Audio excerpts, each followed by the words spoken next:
और शाम के सत्यार्थ प्रकाश स्वाध्याय की वीडियो भी हम समूह में डाल देते हैं, वहाँ से आप लोग उसको देख सकते हैं।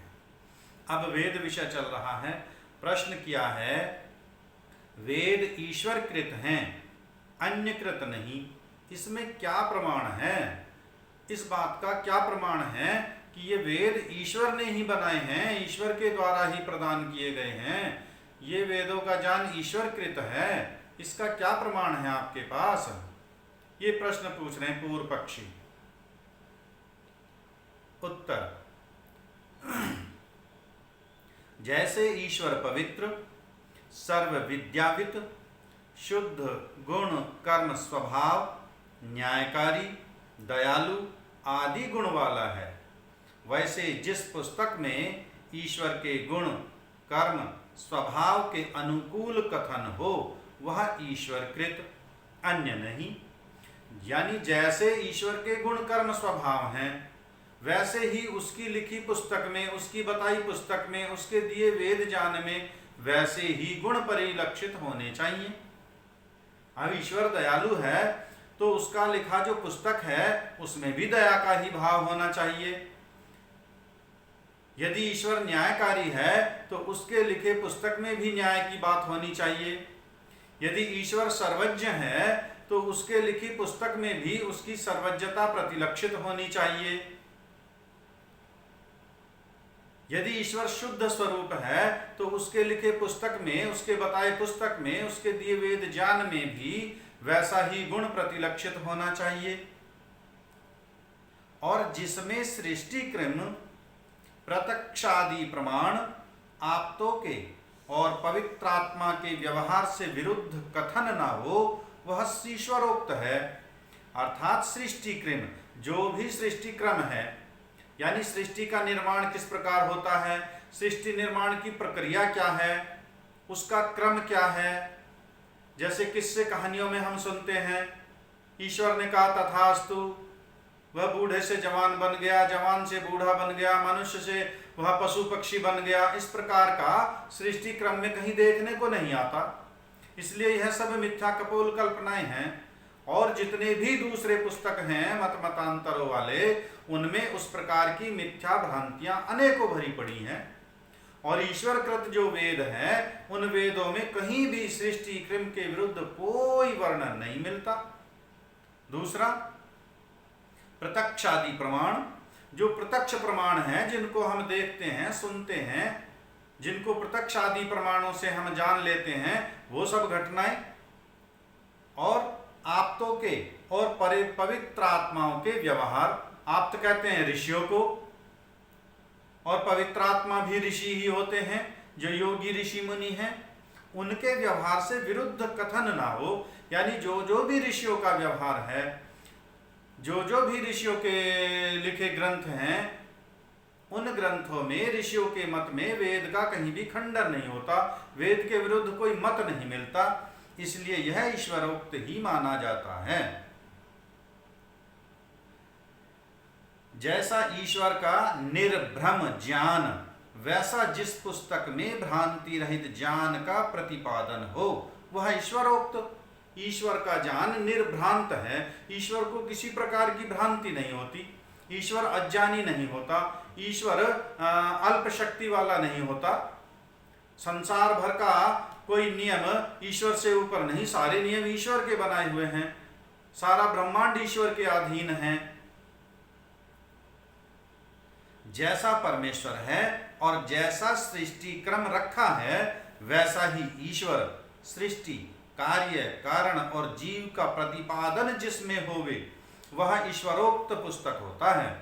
यानी जैसा ईश्वर का ज्ञान है और जैसा सृष्टि क्रम रखा है, सृष्टि क्रम को हम जानेंगे अगले अध्याय में। कल से हम सृष्टि क्रम के विषय में ही पढ़ना शुरू करेंगे और उसके क्रम को हम वहां पर जान लेंगे। तो जैसा सृष्टि क्रम रखा है वैसा ही ईश्वर सृष्टि कार्य कारण और जीव का प्रतिपादन, यानी ईश्वर के गुण कर्म स्वभाव जिस ग्रंथ में हो, सृष्टि के क्रम का उसकी निर्माण प्रक्रिया जिस ग्रंथ में हो, जीव का कर्म स्वभाव जिस ग्रंथ में हो, वह परमेश्वरोक्त पुस्तक होता है, वही ईश्वर के द्वारा उक्त किया गया है। और जो प्रत्यक्ष आदि प्रमाण विषयों से अविरुद्ध शुद्ध आत्मा के स्वभाव से विरुद्ध ना हो, यानी ईश्वर के और ऋषि मुनियों के विपरीत ना हो, इस प्रकार के वेद हैं। अन्य बाइबिल, कुरान आदि पुस्तकें नहीं।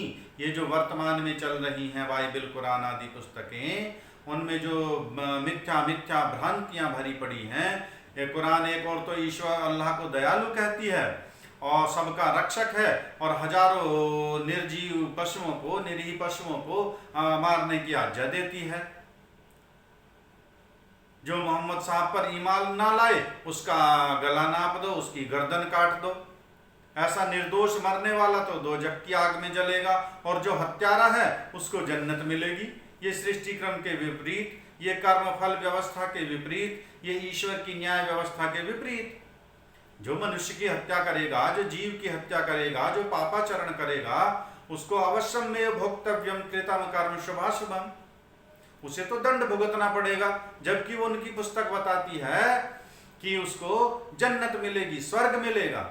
ये ईश्वर के नियम के विरुद्ध, सृष्टि क्रम के विरुद्ध, ऋषियों के व्यवहार के विरुद्ध, आप्तों के व्यवहार के विरुद्ध, इसलिए वह ईश्वर का पुस्तक नहीं कहा जा सकता।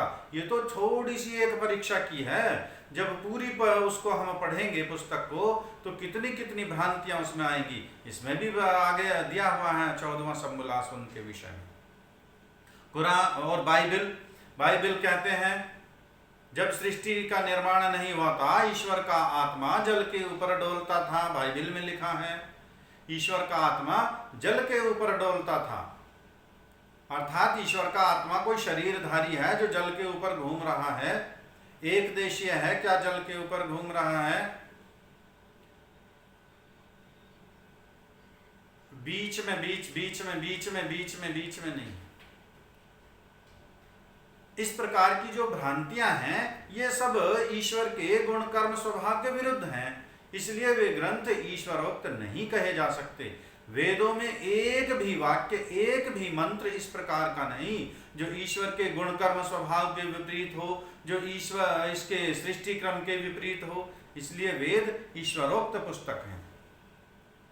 इसकी स्पष्ट व्याख्या बाइबिल और कुरान के प्रकरण में 13वें और 14वें सम्मुलास में की जाएगी। बाइबिल और कुरान के विषय में आगे 13वां और 14वां सम्मुलास आएगा, वहां पर विस्तृत विवरण हम पढ़ लेंगे। प्रश्न: वेद की ईश्वर से होने की आवश्यकता कुछ भी नहीं है, क्योंकि मनुष्य लोग क्रमशः ज्ञान बढ़ाते जाकर पश्चात पुस्तक भी बना लेंगे। ये वेद पुस्तक ईश्वर का दिया हुआ थोड़ा ही है, ये वेद ज्ञान ईश्वर का दिया हुआ थोड़ा ही है, इसमें कोई आवश्यकता भी नहीं है। मनुष्य धीरे धीरे अपना ज्ञान बढ़ाता जाता है, और जब उसका ज्ञान बढ़ जाता है फिर वह ग्रंथ भी लिख लेता है। जैसे ऋषियों ने ये ग्रंथ लिख रखे हैं, वैसा ही ये वेद भी किसी ने लिख दिए होंगे, मनुष्यों ने। ये ईश्वर कृत नहीं है, ये पूर्व पक्षी है। ये प्रश्न उठा रहे हैं, इसका उत्तर देखिए क्या देते हैं। कभी नहीं बना सकते। वेद जैसा पुस्तक मनुष्य कभी नहीं बना सकता। क्यों?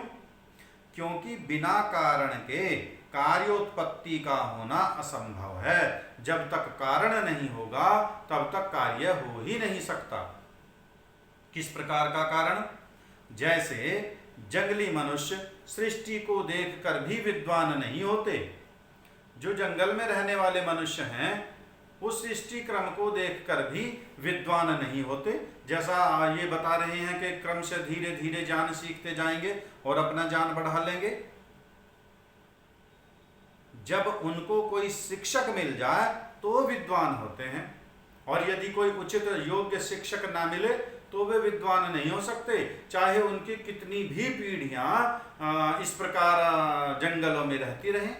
और हमारे यहाँ ऐसा एक उदाहरण है वर्तमान इसमें भी हमारे राष्ट्र का, कि एक जनजाति से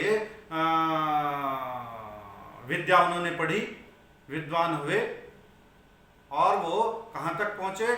जो हमारे राष्ट्र की सर्वोच्च संस्था है संसद, उसके अध्यक्ष बने।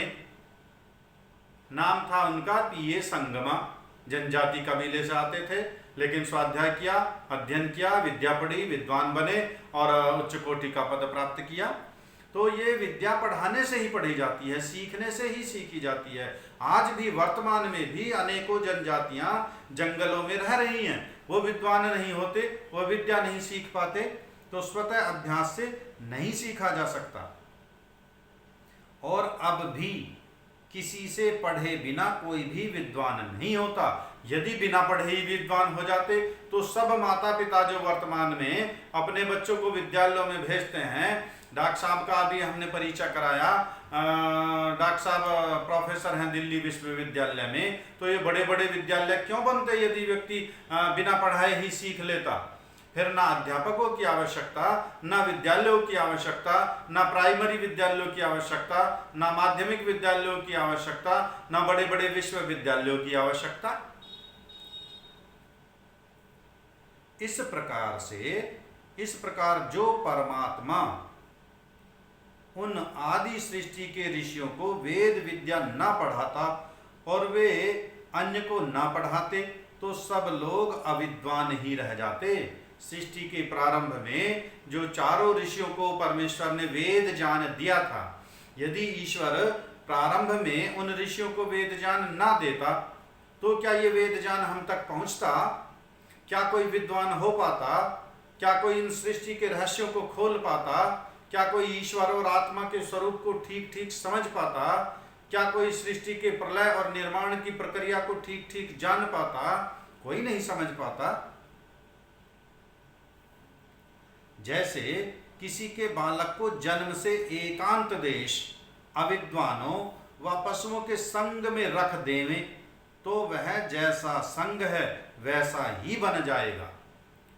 एक बच्चा जो पैदा हुआ, पालन पोषण के लिए उसको अविद्वानों के पास भेज दिया, पशुओं की संगति में भेज दिया, अशिक्षितों के पास भेज दिया, जंगली जनजातियों के पास भेज दिया, कबीलों के पास भेज दिया, उसको कभी विद्यालय का जाने का अवसर ही नहीं दिया गया, तो वह कैसे विद्वान बन सकता है? उससे हम कैसे अपेक्षा कर सकते हैं?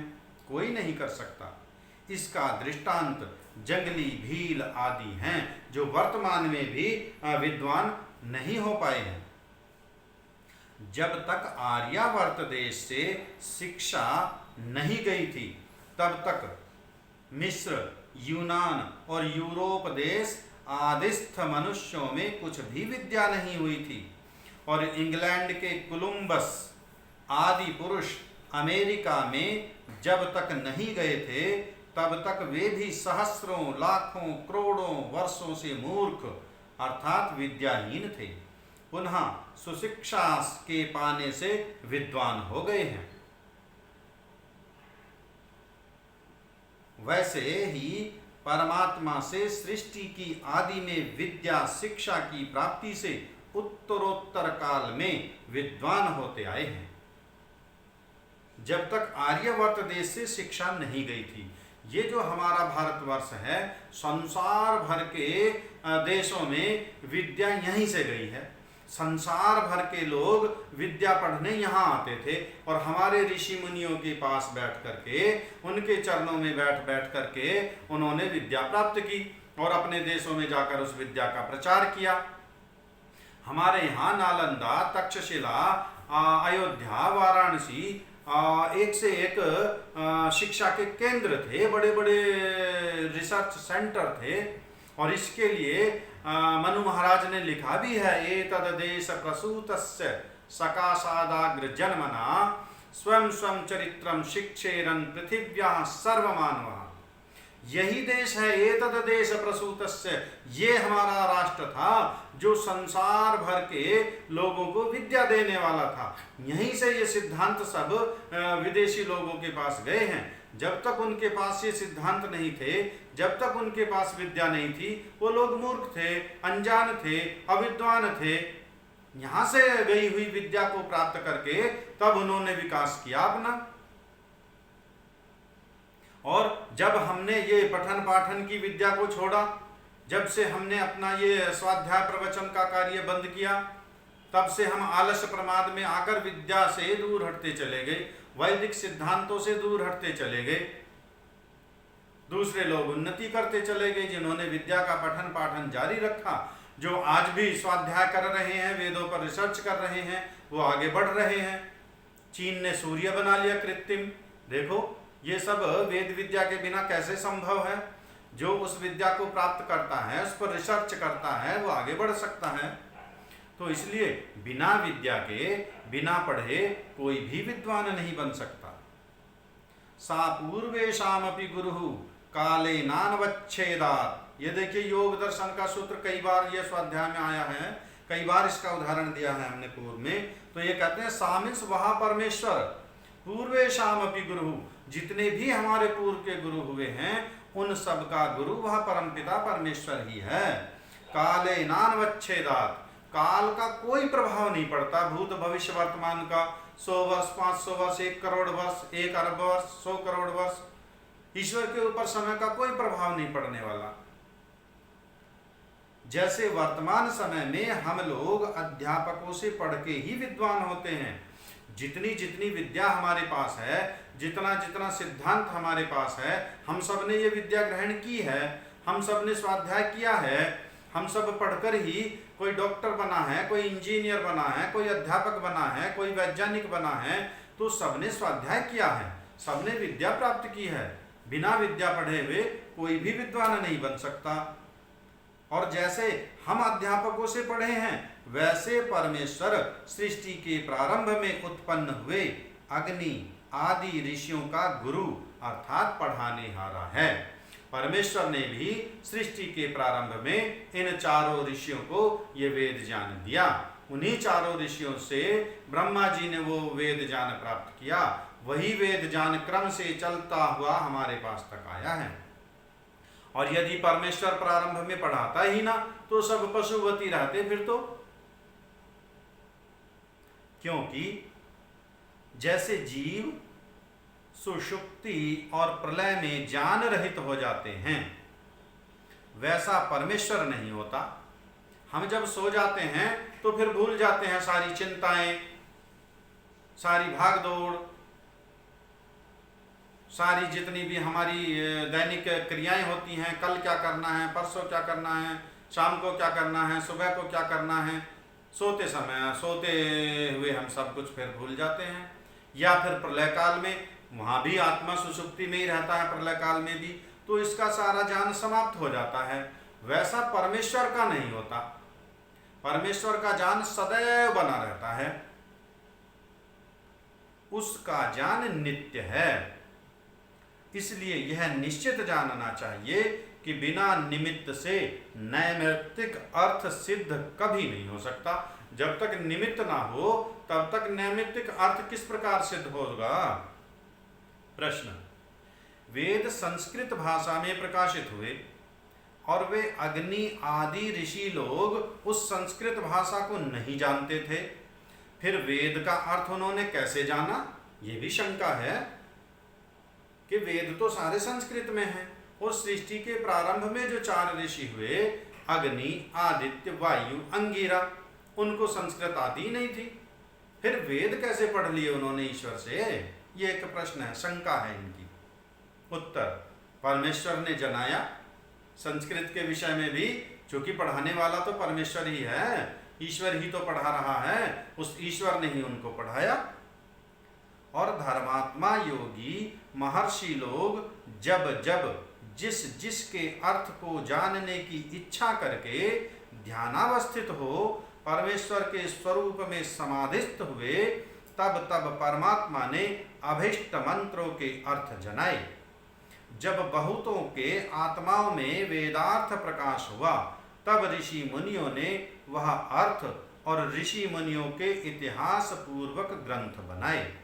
उनका नाम ब्राह्मण अर्थात ब्रह्म, जो वेद और उसका व्याख्यान ग्रंथ होने से ब्राह्मण नाम हुआ। अग्नि, आदित्य, वायु और अंगिरा, जो 4 ऋषि थे सृष्टि के प्रारंभ में, चारों ऋषियों को समाधिस्थ अवस्था में परमेश्वर ने जान दिया। अब प्रश्न यहाँ पर यह भी है कि उनको समाधि लगानी किसने सिखाई? उनको अष्टांग योग का मार्ग किसने सिखाया? यह सब मार्ग परमेश्वर ने ही उनको सिखाया। यह सब विद्या परमेश्वर ने ही उनको दी। जो समाधि लगाने की अवस्था थी, जो ध्यान करने की अवस्था थी, ये परमेश्वर ने उनको स्वाभाविक ज्ञान दिया। सृष्टि के प्रारंभ में इतना वो स्वाभाविक ज्ञान लेकर पैदा हुए, और जब उन्होंने समाधि लगाई तब ईश्वर ने उनको वेद ज्ञान दिया, संस्कृत भाषा का ज्ञान कराया, वेद का ज्ञान कराया।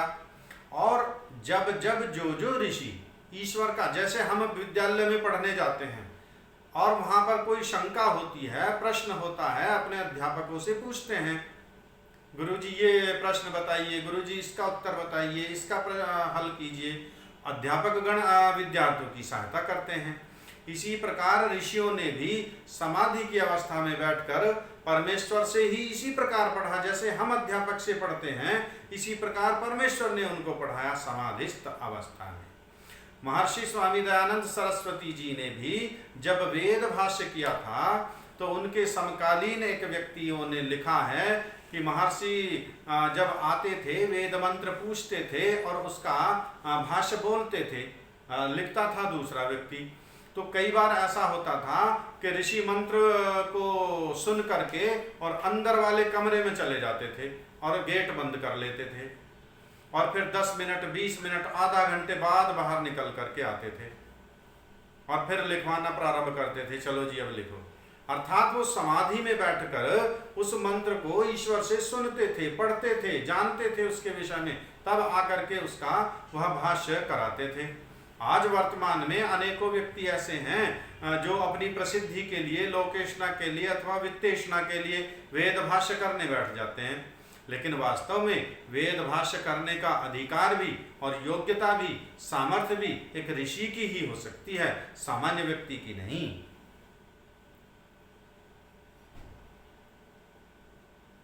और ऋषयो मंत्र दृष्टयः मंत्रान संप्रादुः, जिस जिस मंत्रार्थ का दर्शन जिस जिस ऋषि को हुआ और प्रथम ही जिसके पहले उस मंत्र का अर्थ किसी ने प्रकाशित नहीं किया था, किया और दूसरों को पढ़ाया भी, इसलिए अद्यावधि उस मंत्र के साथ ऋषि का नाम स्मरणार्थ लिखा आता है। जो कोई ऋषियों को मंत्र कर्ता बतलावे उनको मिथ्यावादी समझें, वे तो मंत्रों के अर्थ प्रकाशक हैं। अर्थात जिस जिस ऋषि ने प्रथम बार जिस जिस मंत्र का प्रकाशन किया, अर्थात समाधि में गए और उस मंत्र को पढ़ा। ऋग्वेद का मंत्र है प्रथम, अग्निमीढ़े पुरोहितम यज्ञस्य देवम ऋत्विजम होतारम रत्नधातमम।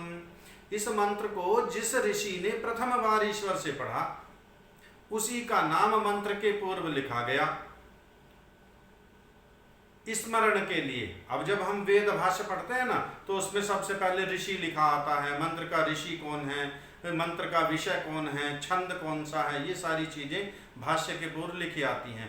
तो जिस ऋषि ने प्रथम बार उस मंत्र का स्वाध्याय किया, ईश्वर से उस मंत्र को पढ़ा, उसी का नाम मंत्र के साथ लिखा जाता है।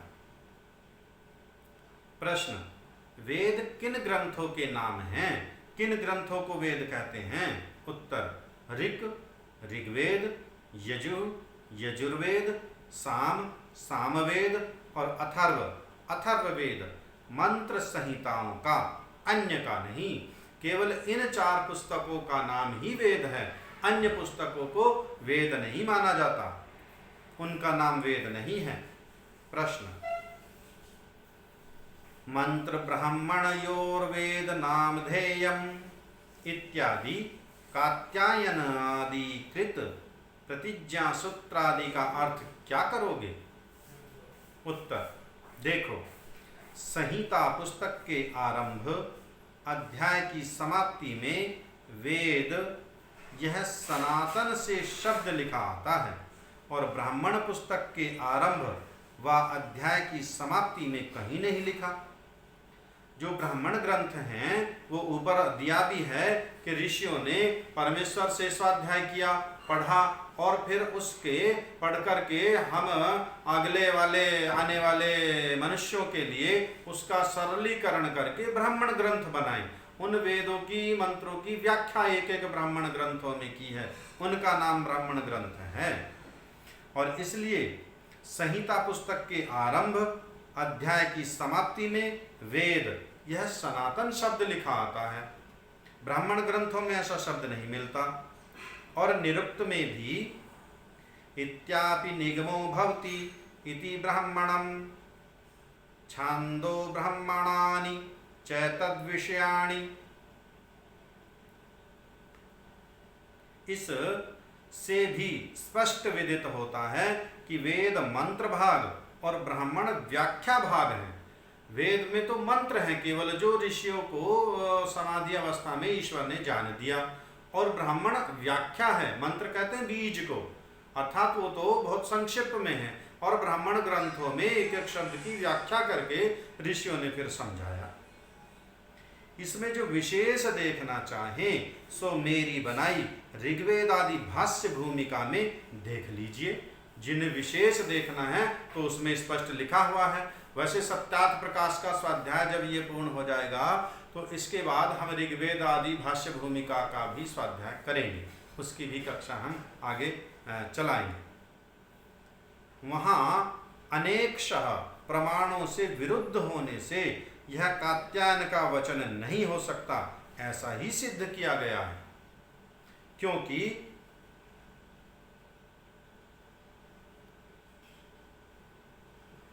जो माने तो वेद सनातन कभी नहीं हो सके, क्योंकि ब्राह्मण पुस्तकों में बहुत से ऋषि, महर्षि और राजादि के इतिहास लिखे हैं, और इतिहास जिसका हो उसके जन्म के पश्चात लिखा जाता है। वह ग्रंथ भी उसके जन्म के पश्चात होता है। वेदों में किसी का इतिहास नहीं, किंतु विशेष जिस जिस शब्द से विद्या का बोध होवे उस शब्द का प्रयोग किया है। किसी मनुष्य की संज्ञा व विशेष कथा का प्रसंग वेदों में नहीं है। अब समझिए, ब्राह्मण ग्रंथों में बहुत से व्यक्तियों के नाम हैं, बहुत से व्यक्तियों के इतिहास हैं, और इतिहास और नाम उस व्यक्ति का लिखा जाएगा जिसका जन्म हो चुका, उसके बाद वह पुस्तक लिखा गया। और यदि उसके जन्म के पूर्व लिखेंगे तो उसका नाम कहां से आया? वेद में इस प्रकार के किसी व्यक्ति का, किसी राज्य का, किसी देश का, किसी ऋषि का कोई नाम नहीं है। ये सब प्रकरण ब्राह्मण ग्रंथों में आए हैं, इसलिए ब्राह्मण ग्रंथ मनुष्यकृत हैं, वेद नहीं हैं। प्रश्न, वेदों की कितनी शाखा हैं? 1127 शाखाएं हैं वेदों की। अब प्रश्न है कि ये शाखा किसको कहते हैं? शाखा क्या कहती है? व्याख्यान को शाखा कहते हैं। जिस जिस वेद को लेकर ऋषियों ने जो व्याख्यान अपने दिए उनको क्रमबद्ध लिखा गया, उनको शाखा कहते हैं। संसार में विद्वान वेद के अवयवभूत विभागों को शाखा मानते हैं। संसार में तो शाखा किसी और को मानते हैं। वेद के अवयवभूत विभागों को, इस एक विषय का विभाग बना लिया अलग अलग, उसको शाखा मानते हैं। उत्तर, तनिक सा विचार करो तो ठीक, क्योंकि जितनी शाखा हैं वे आश्वलायन आदि ऋषियों के नाम से प्रसिद्ध हैं, और मंत्र संहिता परमेश्वर के नाम से प्रसिद्ध हैं। जैसे चारों वेदों को परमेश्वर कृत मानते हैं, वैसे आश्वालायनी आदि शाखाओं को उस ऋषि कृत मानते हैं, और सब शाखाओं में मंत्रों की प्रतीक धर के व्याख्या करते हैं। जैसे तैत्तिरीय शाखा में ईशेत्वोर्जेत्वेति इत्यादि प्रतीकें धर के व्याख्यान किया है, और वेद संहिताओं में किसी की प्रतीक नहीं धरी। इसलिए परमेश्वर कृत चारों वेद मूल वृक्ष और अश्वलायनादि सब शाखा ऋषि मुनि कृत हैं, परमेश्वर कृत नहीं। जो इस विषय की विशेष व्याख्या देखना चाहें वह ऋग्वेद आदि भाष्य भूमिका में देख लें। जैसे माता पिता अपने संतानों पर कृपा दृष्टि कर उन्नति चाहते हैं, वैसे ही परमात्मा ने सब मनुष्यों पर कृपा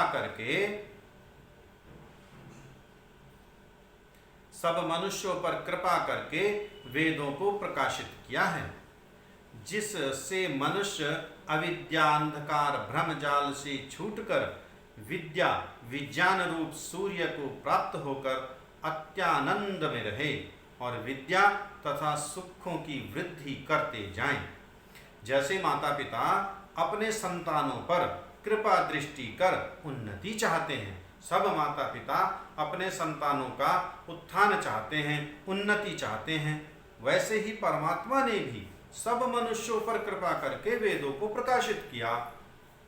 यदि परमेश्वर वेद ज्ञान प्रकाशित न करता तो हमें कभी कोई ज्ञान न बनता, पशुवत जीवन होता, भाषा भी हम एक दूसरे की किस प्रकार व्यवहार कर पाते। इसलिए यह सब ज्ञान परमेश्वर ने प्रकाशित किया है, जिससे मनुष्य अविद्या अंधकार भ्रमजाल से छूट विज्ञान रूप सूर्य को प्राप्त होकर अत्यानंद में रहे, क्योंकि विद्या ही सब सुखों का मूल है, अविद्या ही सब सुखों का मूल है, दुखों का मूल है। जो नित्य वेद नित्य हैं वह अनित्य, नित्य कहते हैं जो सदा रहने वाला है, और अनित्य जो आज है कल नहीं है। उत्तर नित्य हैं, क्योंकि परमेश्वर के नित्य होने से उसके ज्ञानादि गुण भी नित्य हैं। परमेश्वर नित्य है, उसका ज्ञान भी नित्य है, वह भी कभी नष्ट नहीं होने वाला है। जो नित्य पदार्थ हैं उनके गुण कर्म स्वभाव नित्य और अनित्य द्रव्य के अनित्य होते हैं। ईश्वर नित्य है, आत्मा नित्य है, और केले का फल अनित्य है, आम का फल अनित्य है, नींबू का फल अनित्य है। नींबू का फल खट्टा होता है, आम का फल मीठा होता है, केला मीठा होता है, लेकिन ये कब तक रहेगा? इसकी मिठास कब तक रहेगी? जब तक केला रहेगा। केले के नष्ट हो जाने पर इसकी मिठास नष्ट हो जाएगी, आम के नष्ट हो जाने पर इसकी मिठास नष्ट हो जाएगी। अग्नि का गुण उष्णता है, जब तक अग्नि है तब तक उष्णता है, जब उष्णता नहीं है तो अग्नि नहीं है। अर्थात ये सब प्रकृति के भूतों के जो बने पदार्थ हैं ये सब अनित्य हैं। जो मूल प्रकृति है सतरजतम वह नित्य है, वह कभी नष्ट नहीं होती। ये जो भौतिक पदार्थ हैं पंचभूतों के बने हुए ये सब अनित्य हैं। परमेश्वर नित्य है तो उसका ज्ञान भी नित्य है। प्रश्न, क्या यह पुस्तक भी नित्य है? जो मंत्र संहिता है हमारी 4, क्या ये भी नित्य हैं? उत्तर, नहीं, क्योंकि पुस्तक तो पत्रे और शाही का बना है, वह नित्य कैसे हो सकता है? जो ये पुस्तक है सत्यार्थ प्रकाश, इसमें जो वेद मंत्र लिखे हैं, जो ज्ञान है इसमें दिया हुआ ऋषियों द्वारा, वह तो नित्य है, लेकिन यह पुस्तक तो अनित्य है। यह तो नष्ट हो जानी है, फट जानी है, गल जानी है, लेकिन क्या वह ज्ञान भी नष्ट हो जाएगा? ज्ञान नष्ट नहीं होगा। तो जो वेद पुस्तकें हैं ये पुस्तकें तो नष्ट हो जाएंगी, बार बार छपती रहती हैं, नई नई छपती रहती हैं, लेकिन जो ज्ञान है, जो परमेश्वर के द्वारा दिया हुआ ज्ञान है, वह हमेशा नित्य रहता है, वह कभी नष्ट नहीं होता, वह कभी समाप्त नहीं होता।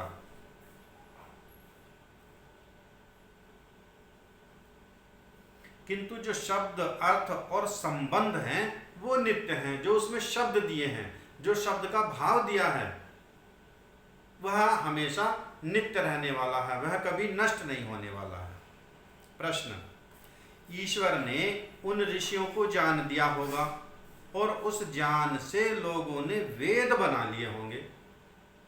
उत्तर, ज्ञान ज्ञेय के बिना नहीं होता। गायत्रादि छंद, षड्जादि और उदात्तानुदात्तादि स्वर के ज्ञान पूर्वक गायत्रादि छंदों के निर्माण करने में सर्वज्ञ के बिना किसी का कोई सामर्थ्य नहीं है। ये जो कहते हैं ना ईश्वर ने ज्ञान दिया और ऋषियों ने वेद बना लिए, वेदों में जो एक एक शब्द है, जो एक एक छंद है, उसको परमेश्वर के बिना कोई दूसरा नहीं बना सकता। यदि ऋषियों ने ही वेद बनाए हुए होते तो अब तक उसमें कितने परिवर्तन हो गए होते। लेकिन वेद, चारों वेद जो सृष्टि के प्रारंभ में थे, उनमें आज तक कोई व्यक्ति एक अक्षर का अंतर नहीं कर पाया, क्योंकि उनकी अपनी विशिष्ट छंदों के द्वारा उनको सुरक्षा प्रदान की गई है।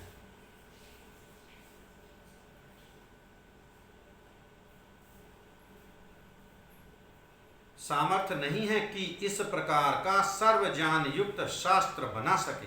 हाँ, वेद के पढ़ने के पश्चात व्याकरण, निरुक्त और छंद आदि ग्रंथ ऋषि मुनियों ने विद्याओं के प्रकाश के लिए किए हैं। वेद पढ़ा पहले उन्होंने, उसके बाद व्याकरण बनाया, निरुक्त बनाया, छंद बनाया, ज्योतिष बनाया। ये जो उपांग हैं और अंग हैं वेदों के, ये सब ऋषियों के द्वारा बनाए गए हैं। जो ब्राह्मण ग्रंथ हैं वो सब ऋषियों के द्वारा बनाए गए हैं। जो परमात्मा वेदों का प्रकाश न करे तो कोई कुछ भी न बना सके। यदि सृष्टि के प्रारंभ में ईश्वर ने वेदों का प्रकाश ही ना किया होता, वेद ज्ञान ही ना दिया हुआ होता, तो किस प्रकार कोई ऋषि अन्य ग्रंथों को बना सकते। इसलिए वेद परमेश्वरोक्त हैं, इन्हीं के अनुसार सब लोगों को चलना चाहिए। और जो कोई किसी से पूछे कि तुम्हारा मत क्या है, तो यही उत्तर देना कि हमारा मत वेद, अर्थात जो कुछ वेदों में कहा है हम उसको मानते हैं, हमारा मत वेद ही है। अब इसके आगे सृष्टि क्रम के विषय में लिखेंगे। यह संक्षेप से ईश्वर और वेद विषय में व्याख्यान किया। इति श्रीमद्दयानंद सरस्वती स्वामी कृते सत्यार्थ प्रकाशे ईश्वर वेद विषये सुभाषा विभूषिते सप्तमः सम्मुलासः संपूर्णः। यह ईश्वर और वेद विषय का यहाँ पर क्रम समाप्त हुआ। सप्तम सम्मुलास पूर्ण हुआ। कल अष्टम सम्मुलास प्रारंभ होगा। सृष्टि क्रम में लिखा जाएगा। जो सृष्टि है, जो वर्तमान में हमें दिख रहा है, जो कुछ हमें यह कार्य जगत दिख रहा है, क्या यह हमेशा ऐसा ही रहता है? यह किसने बनाया, किस प्रकार बनाया, सर्वप्रथम क्या बनाया, उसके बाद क्या बनाया, ये पूरी प्रक्रिया हम कल इस सृष्टि क्रम में जानने का प्रयास करेंगे, इसे समझने का हम प्रयास करेंगे। तो आज की कक्षा को हम यहीं पर विराम देते हैं।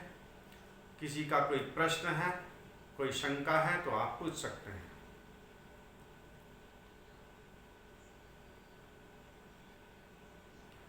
अश्वलायन ऋषि का नाम है और उनके द्वारा की गई व्याख्या को अश्वलायनी कहा गया है।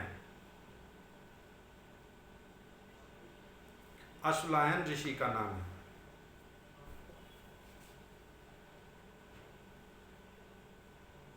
और किसी का कोई प्रश्न है? नमस्ते जी। इसका नहीं पता है मुझे। जी बताइए क्या कर रहे हैं? वो कुल शाखाएं हैं, वर्तमान में सब छिन्न भिन्न हुआ पड़ा है ना व्यवस्था। हाँ जी है। कृष्ण यजुर्वेद, शुक्ल यजुर्वेद।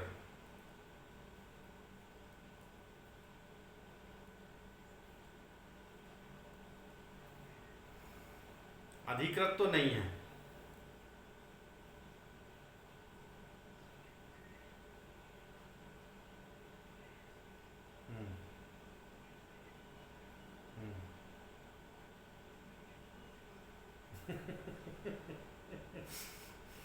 अभी जो इसमें दिया था ना, जो जो ईश्वर कृत और सृष्टि क्रम के अनुकूल जिन जिन पुस्तकों में लिखा है वही ईश्वर कृत है, और जहाँ सृष्टि के विपरीत ईश्वर के गुणकर्म स्वभाव के विपरीत लिखा है वो मान्य नहीं है, वो पुस्तकें ईश्वरोक्त नहीं हो सकती।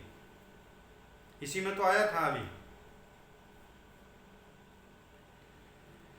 आइए मंत्र पाठ प्रारंभ करते हैं। हाँ जी जी जी बोलिए। जी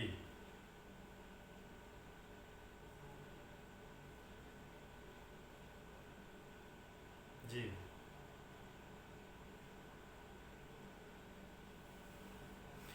नहीं, शाखा व्याख्यान हैं। वेदों पर जो व्याख्यान दिए गए हैं उनका नाम शाखाएं हैं, और वो अलग पुस्तकें छपी थी।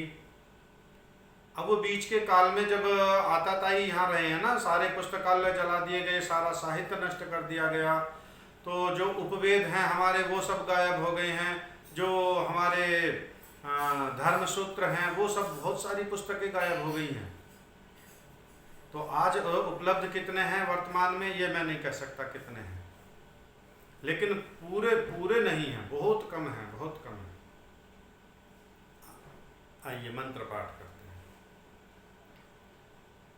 ओम विश्वानि देव सवितर्दुरितानि परासुव यद्भद्रं तन्न आसुव। ओम शांति शांति शांति। सभी को नमस्ते जी, सभी का बहुत बहुत धन्यवाद। नमस्ते जी, नमस्ते जी, नमस्ते जी, नमस्ते जी, नमस्ते जी, नमस्ते जी।